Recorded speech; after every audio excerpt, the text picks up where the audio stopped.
韓国ソウル地下鉄ウルジロ三ヶ駅。着いた着いた。春はもう目の前やのに昨日いきなり雪が降って積もってるなんて思いながら、今日行くところはこっちやな。行くで。ウルジロ様がもうよう来てる場所。なんか書いてる。ウルジロのがり横丁。のがりスケトウダラの稚魚の干物。そうか、ウルジロ言うたらのがり横丁やもんな。ちょっと見てみよう。なんかこの辺全部閉まってんねんけど、気のせいか。やっぱりこの一帯全部閉まってる。中も全部整理されてる。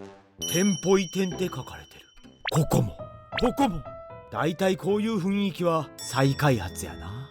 とりあえずここを曲がるんか。よし。またあるやん。ウルジロのがり横丁。俺これ導かれてんのんちゃうかな。まだ夕方前やからやってへんと思うけど、のがり横丁に行くまでの道だいたい工事してる。ここもなんか商業施設建つんかな。なんかちょっと悲しいな。ウルジロとかチョンロとかそのまま残しといてもらいたいなと思うけど、そういうこともいかんやろな。おもろい街やのに。でこの一帯がのがり横丁。もうちょっと暗くなったらこの辺に椅子とかテーブルとか出て、のがりでビールを一杯。ええやん。ここも工事中？まさかなくなるってことないよね。まだこのチャンネルでのがり横丁行ってへんねんけど。ちょっと詳しい人おったら教えてください。再開発はこの一帯じゃなくて、俺このチャンネル再開発したいねんけど、もっと発展するように。非常口のマークや。左と上と下に矢印あるけど、俺はこのチャンネルとともに前に向かって前進や。チョンゲチョンの前まで出てきてこっち。すごいいい感じの景色になってる。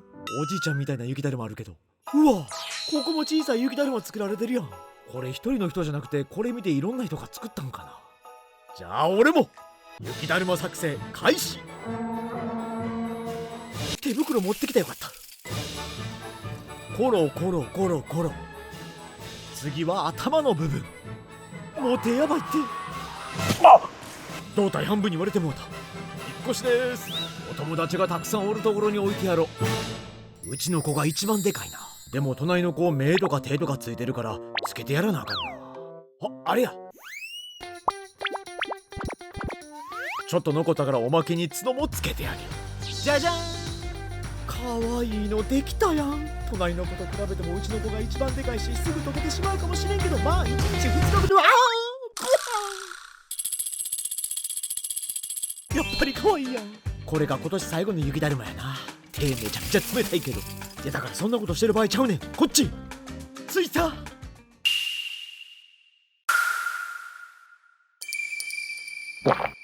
早くもう少し。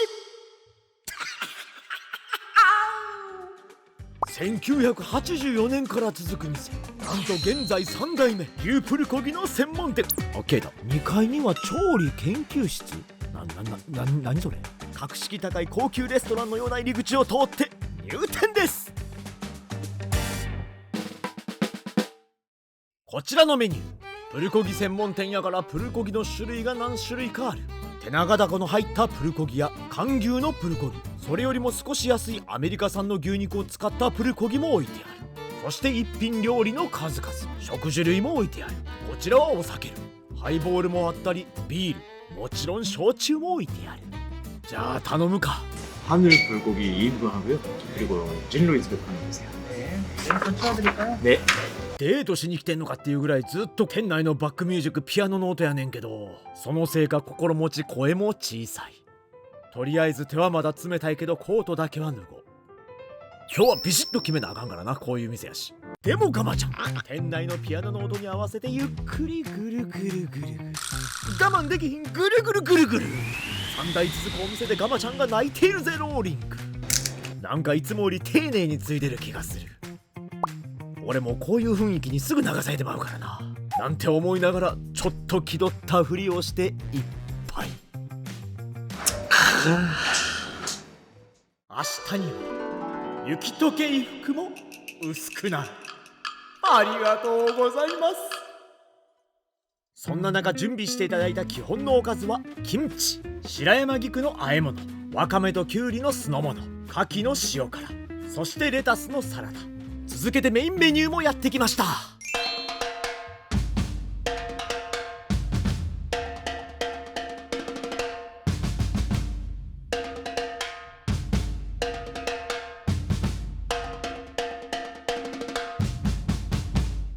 まずは着火。アホみたいに雪だるま作ってもうたからまだ手がかじがんでるわ。出してくれたおしぼりにも店名が書かれてる。だいたい一人で来るとこちゃうで、これ家族とかで来るとこやで。行儀正しく手も拭いて口でも拭いとこうかな。唇の動きは良好。まあこれはもうちょっと待たなあかんわな。ピアノの音聞いてこれ見てたら寝てまいそうやで。お箸とスプーンも丁寧にこん中入ってるわ。なんか札束でも取り出すんかっていう感じで覗いてまうわ。でこの紙はやっぱりこういうお店やからハンカチーフにしとこう。よし、まずは焼酎飲んだしおかずでも食べていこう。わかめときゅうりの酢の物をパクリ。入れた途端口の中がさっぱりする。だから焼酎とプラスマイナスゼロになった。ってことでもう一杯。こんな雰囲気の中で焼酎を飲むっていうのも趣があってええやないの。よし、そろそろや。牛肉やから少し煮立ったら裏返していかなあかん。てかこれだけで肉が柔らかいのが手に伝わってくる。上に乗ってええ匂いもする。プルコギの甘い匂い。もう少しグツグツ言うてからやないとあかんから、とりあえずこんなもん。箸の袋でハンカチーフ作ってるからやばいやつやと思われたんか。店員さんが来てお肉を切ってくれる。ちょっと恥ずかしいから目を合わさんようにしとこう。ええ感じにグツグツ言うてきた。俺もそこに飛び込みたい。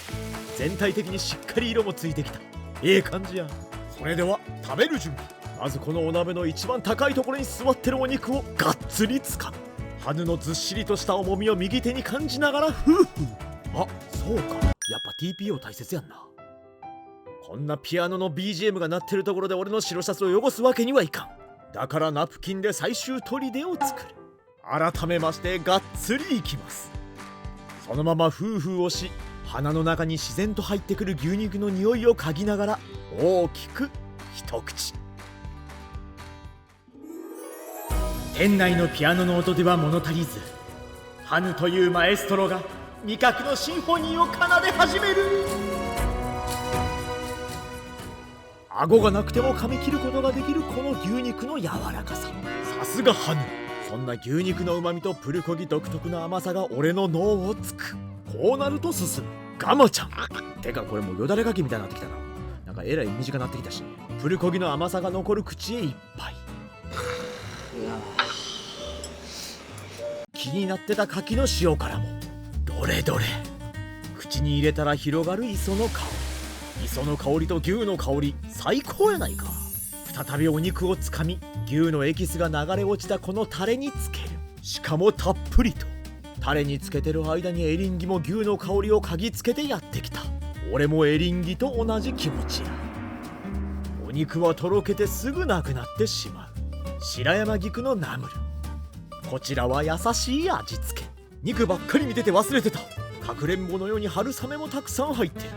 あんまり煮詰めすぎると美味しくなくなるからちょうどええ頃合いや。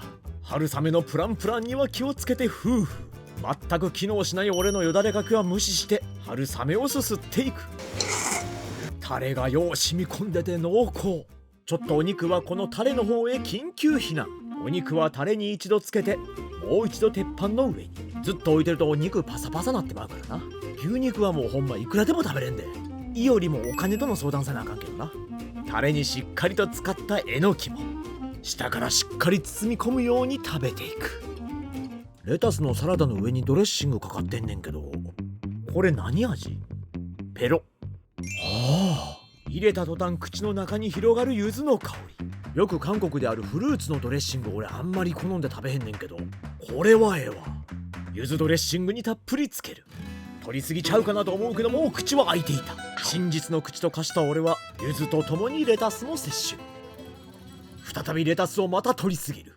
無理やり下から上へとねじ込みながらもレタスのパリパリとした音で癒される。プルコギは煮詰めすぎると味が濃くなるからそこも注意。そしてキムチで口の中をさっぱりとさせる。やっぱこの組み合わせ合うよな。一段落してここでガマちゃん。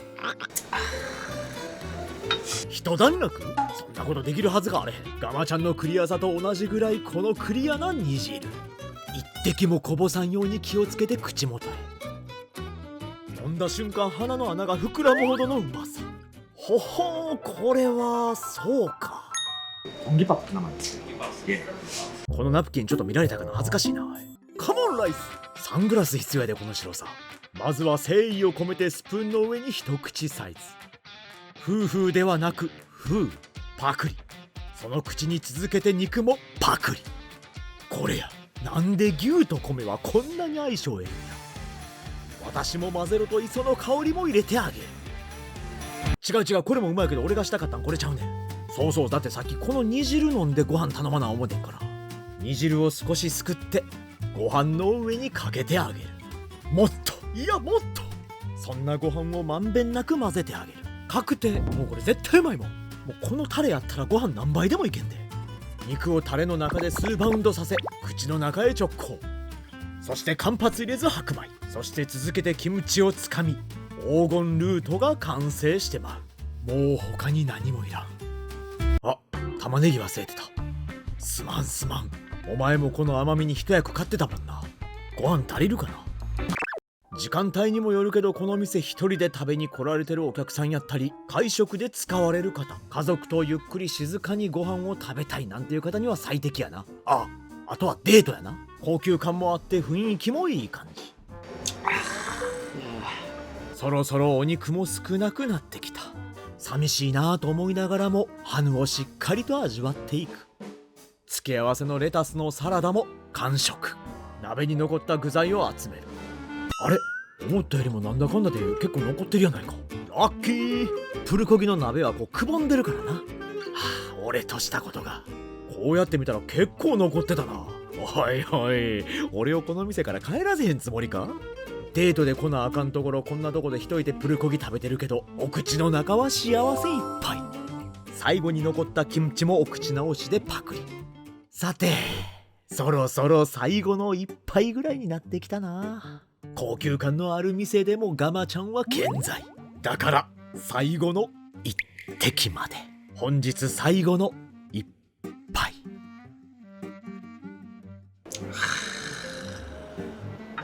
あんまりこのナプキン意味なかったけど、ちょっとくしゃくしゃやけど TPO に合わせていかなあかんからな、この時代は。